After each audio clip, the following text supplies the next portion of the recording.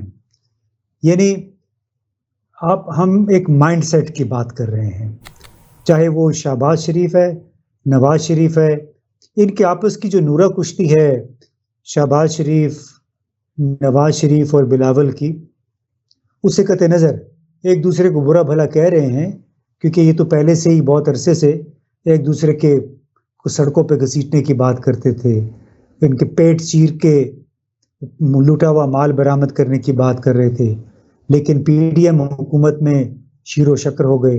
اسی طرح انشاءاللہ امید ہے کہ 8 فروری کے بعد بھی جو حکومت بنے گی تو اس میں کچھ ایسا ہی ہوگا. لیکن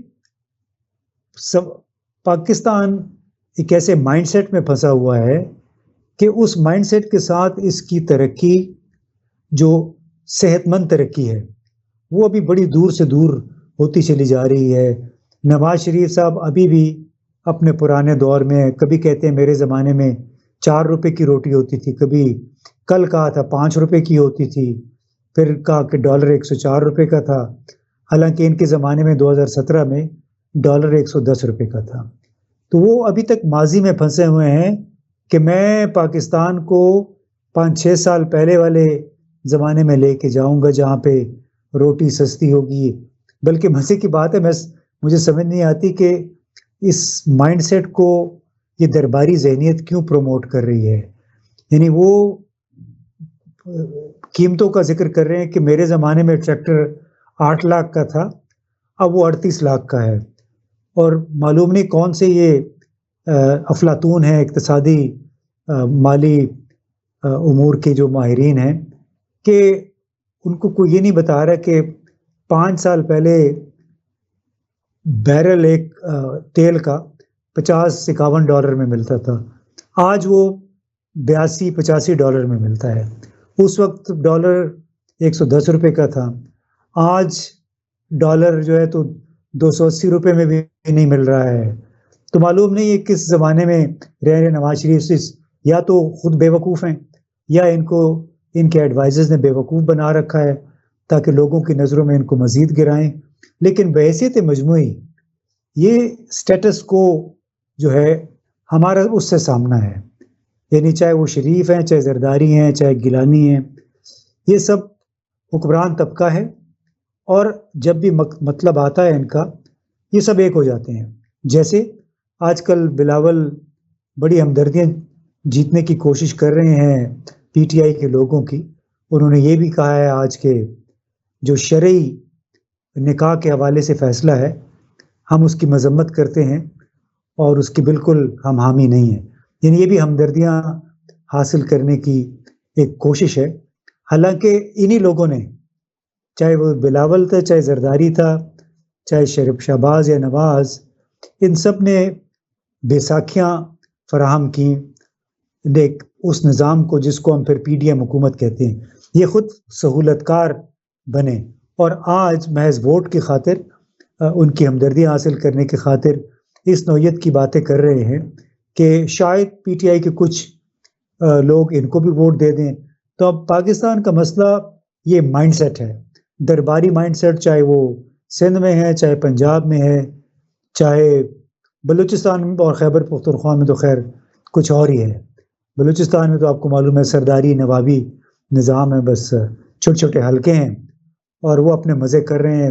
جب بھی نئی حکومت آتی ہے تو وہ سب, ان کی اکثریت بس اپنا وزن ایک ہی پلڑے میں ڈال دیتی ہے, وہ اس کے پلڑے میں جو کہ اسلام آباد میں جس نے حکومت کرنی ہوتی ہے. شکریہ سر. میرے پاس یہ آپ نے تو کہا کہ آپ نے آرٹیکل بڑی عرصہ پہلے پڑھا تھا, U S toppling of Imran Khan. اس کا میں پیراگراف کی طرف دیکھ رہی تھی, تیسرا پیراگراف ہے. The Boston University professor Lindsey count 64 regime change operations by the US, اور کہتے ہیں یہ 64 سے comparatively زیادہ ہے. عمران خان کا جو گناہ تھا وہ کہتے ہیں کہ Imran Khan sin was to be too cooperative with the Russian President Vladimir Putin and ان کے ساتھ.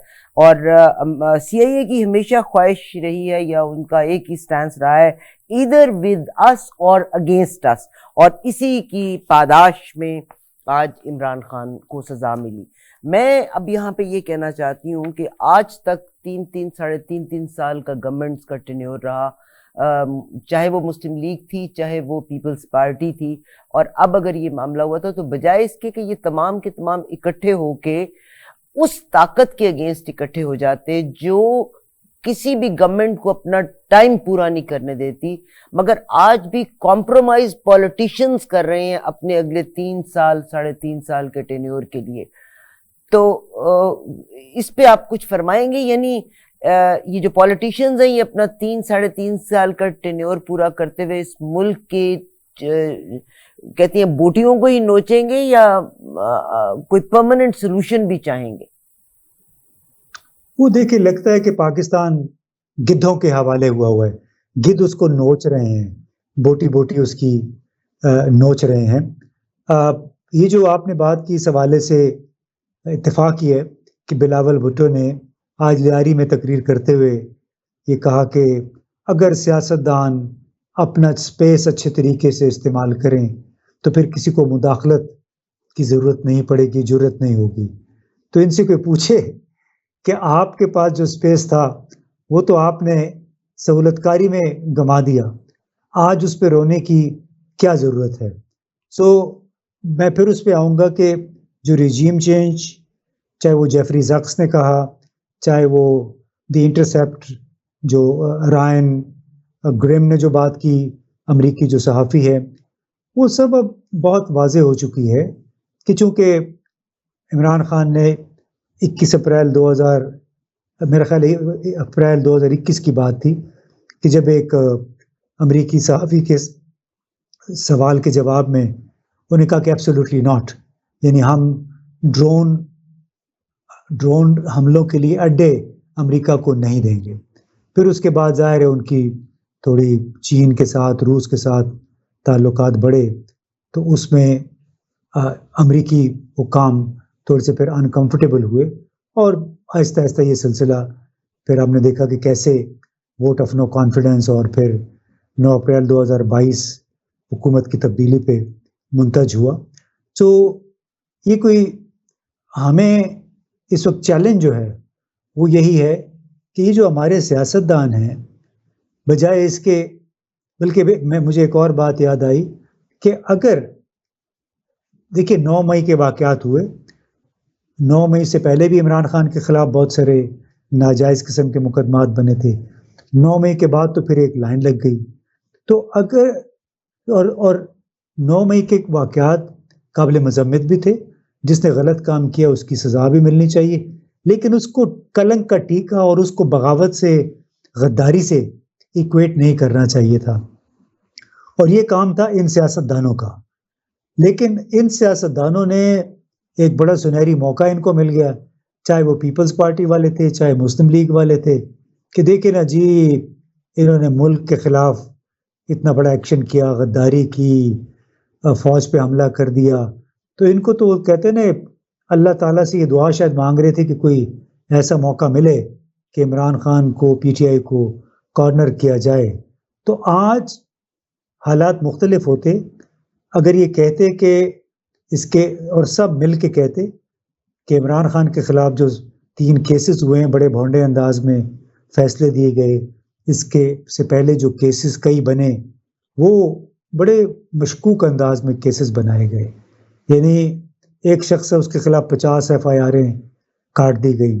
سو اگر سیاستدان واقعتاً سیاست کرنا چاہتا ہے، واقعتاً آئین پسند ہے، جمہوریت پسند ہے، تو پھر کم از کم کچھ بنیادی ضابطے ہیں جس پہ انہیں ایگری کرنا چاہیے کہ بھئی آپ کے ایک سیاستدان کے خلاف اگر بالکل غلط کیس بنا ہے، اس پہ آپ کھڑے ہو جائیں، اس پہ آپ یکجا ہو کے احتجاج کریں یا اس کو غلط تو قرار دیں. لیکن انہوں نے نہیں کیا، لہٰذا آج جو کچھ ہو رہا ہے وہ اسی لیے کئی لوگ یہ کہہ رہے ہیں کہ ایک بہت بڑی سلیکشن ہونے جا رہی ہے، 8 فروری کو یہ الیکشن نہیں ہوگا، اور وہ ان سب سیاستدانوں کے اپنے کرتوتوں کی وجہ سے.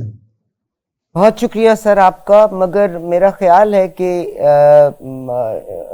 ایکسیپٹ اس کے رزلٹ کو اگر عوام ایکچولی، تو ووٹ ڈالنے کا مقصد تو یہی ہے نا کہ عوام اس کو ایکسیپٹ کرے، اور اگر عوام ایکسیپٹ نہیں کرتی اور اس کا نتیجہ جو ہے وہ خون کی ہولی ہوتا ہے، تو آپ کیا سمجھتے ہیں؟ اور میرا خیال ہے آرمی کے اندر بھی تھوڑی سی ڈسٹربنس ہے ضرور، چند لوگ امریکہ کی خواہشات کو پورا کرنے کے لیے یہ تمام چیزیں کروا رہے ہیں، مگر ڈو یو تھنک کہ آرمی کے اندر بھی کوئی ڈس اوبیڈینس ہو سکتی ہے؟ دیکھیں جی، میں تو بچپن سے سن رہا ہوں کہ آرمی کے اندر بڑی ریزنٹمنٹ ہے. جب سے ہم نے ہوش سنبھالا مختلف ادوار میں، چاہے وہ جنرل ضیاء الحق کا دور تھا، چاہے جنرل مشرف کا دور تھا، چاہے موجودہ دور ہے، ہم مسلسل سنتے رہے کہ جی آرمی کے اندر بڑی ریزنٹمنٹ ہے. لیکن وہ ریزنٹمنٹ وہ آپ کو کبھی نظر نہیں آتی عملی اقدامات میں، کیونکہ جو آپ کی ہائی کمان ہے وہ جو چاہتی ہے وہ کرتی ہے، جو وہ مناسب سمجھتے ہیں اس کا حکم دیتے ہیں، وہ کام ہو جاتا ہے. So it's not about the resentment in the army, it's about the system. وہ سسٹم ہمارا ایسے ہو گیا ہے کہ 1954 میں اس وقت جنرل ایوب خان نے یہ کہا تھا کہ ہم کسی کو بھی پاکستان کے مفادات کا سودا یا کمپرومائز نہیں کرنے دیں گے. یہ 1954 کی بات ہے. ابھی موجودہ آرمی چیف نے بھی متعدد مرتبہ مختلف اپنی ٹاکس میں یہ کہا ہے کہ ہم کسی بھی ادارے کو، کسی بھی انڈیویجول کو پاکستان کے مفادات پہ سمجھوتا نہیں کرنے دیں گے. تو جو میں نے بات کی نا کہ مائنڈ سیٹ شروع میں بات کی، تو یہ وہ مائنڈ سیٹ چلے آ رہا ہے، اور یہ مائنڈ سیٹ تبدیل صرف ایک ہی صورت میں ہوگا کہ جب ہر شخص، ہر ادارہ، ہر اینٹیٹی جو اسٹیک ہولڈرز جو ہیں وہ اپنے اپنے ثوابدید کے مطابق، آئین کے مطابق جو ان کا طے شدہ کردار ہے وہ کام کریں، دوسروں کے کام میں مداخلت نہ کریں. بہت زبردست سر آپ نے بات کی، اور آرمی کی بھی آپ نے مائنڈ سیٹ کی بات کی، اور جنرل صاحب کی بھی بات کی کہ ظاہر اسٹوڈنٹس کو مل رہے ہیں. آرمی کا کام ہے سیکورٹیز کا خیال رکھنا، ملک کی سیکورٹی کا، مگر they are not focused on their own job. But مجھے ایک دم سے آپ کی اس بات سے خیال آیا کہ جب ہم لیتے ہیں اوتھ لیا جاتا ہے اپنی پوزیشن کا، تو اس میں ملک کی سالمیت کو مد نظر رکھا جاتا ہے، یہاں تک کہ آپ جو کلاسیفائڈ انفارمیشن ہے اپنی فیملی کے ساتھ بھی شیئر نہیں کر سکتے. مگر مجھے بے اختیار خیال آیا جناب حسین حقانی صاحب جب ان کو امبیسڈر کیا، وہ تو کبھی پاکستان آ کے رہنا بھی نہیں چاہے، اور باہر کے تھنک ٹینکس میں امریکہ میں کام کر رہے ہیں، اور آپ کو پتہ ہی ہے کہ امریکہ کے کتنے اڈے بنے تھے، کتنا سامان یہاں سے گیا تھا ان چیکڈ، وہ سامان پاکستان میں. ریمنڈ ڈیوس کا واقعہ بھی انہی دنوں میں ہوا تھا. ابھی بھی آپ کے پاس جو بہت سارے ملازمین وہاں کام کر رہے ہیں، سی آئی اے کے ساتھ ان کے تعلقات ہیں، روابط ہیں، اور ان کو اعلیٰ پوزیشنز دی گئی ہیں پاکستان میں. تو کیا پاکستان کی آرمی کو یہ احساس نہیں ہے کہ ہماری کلاسیفائڈ انفارمیشن لیک ہو رہی ہے پاکستان سے؟ C I A is one of the finest ادارہ ہے جو کہ امریکہ کی سیکورٹی کو کہیں بھی کمپرومائز نہیں ہونے دیتا، مگر ہمارے ہاں جن لوگوں کو پوزیشنز دی گئیں یا اچھی پوزیشنز دی گئیں وہ کمپرومائز کر رہے ہیں پاکستان کی صورتحال کو. کچھ فرمانا چاہیں گے اس کے بارے میں؟ دیکھیے، اس میں کوئی اچھی پوزیشن ہو نہ ہو، کسی نے اگر پاکستان کے مفادات کو کمپرومائز کرنا ہے وہ بغیر پوزیشن کے بھی کر سکتا ہے. لیکن ایک بات ضرور ہے کہ امریکہ کے ساتھ اچھے تعلقات کے لیے، امریکہ کی خوشنودی کے لیے ہمارے سول ملٹری حکام وقتاً فوقتاً ایسے اقدامات کرتے ہیں جو ان کی سمجھ میں ملک کے مفاد میں ہیں، لیکن ضروری نہیں ہے کہ وہ ملکی مفاد میں ہوں. ایک بڑی مشہور کتاب ہے ڈائریکٹریٹ ایس، اسٹیو کول کی لکھی ہوئی، تو اس میں انہوں نے فوج کے سابق سربراہ جنرل کیانی کے حوالے سے کچھ باتیں لکھی ہیں. اس کی تردید آج تک نہیں ہوئی. میں نے اس حوالے سے آرٹیکل بھی لکھا، اور اس میں انہوں نے باقاعدہ ذکر کیا کہ 2 جرنیلوں کے بارے میں انہیں بتایا گیا پینٹاگون میں کہ یہ ان کے ساتھ ہم کمفرٹیبل نہیں ہیں، تو ان کو آپ ہٹا دیں. اور 2 مہینے کے اندر ان جرنیلوں کو ان عہدوں سے ہٹا دیا گیا. اسی طرح جنرل کیانی کے حوالے سے یہ بھی تھا کہ انہوں نے اپنے امریکی ہم منصب جو تھے ان سے یہ کہا کہ اگر میں رہوں گا تو ٹیررزم کے خلاف جنگ میں ہمارا تسلسل جو ہے، کنٹینیوٹی، وہ ہم یقینی بنا سکیں گے. تو ایسے ہے کہ آپ کچھ ایسا طریقہ کریں کہ مجھے ایکسٹینشن مل جائے. اور اس میں لفظ استعمال ہوا تھا engineer. So can you try to engineer an extension for me. یہ اس کتاب میں کوٹ ہوا ہے، آج تک اس کی کسی نے تردید نہیں کی. اور پھر واقعی وہ ان کی ایکسٹینشن 2010 میں میرا خیال ہے انجینئر ہوئی، اور اس وقت کے وزیر اعظم یوسف رضا گیلانی نے 2-3 منٹ کی تقریر کی ٹی وی پہ آ کے، کہا کہ herewith we are giving another 3-year extension to the Army Chief General Ashfaq Kayani. تو جہاں پہ اس قسم کے اگر واقعات، مثالیں موجود ہیں، تو پھر وہ اس سے واضح ہو جاتا ہے کہ ہماری فوجی قیادت کافی حد تک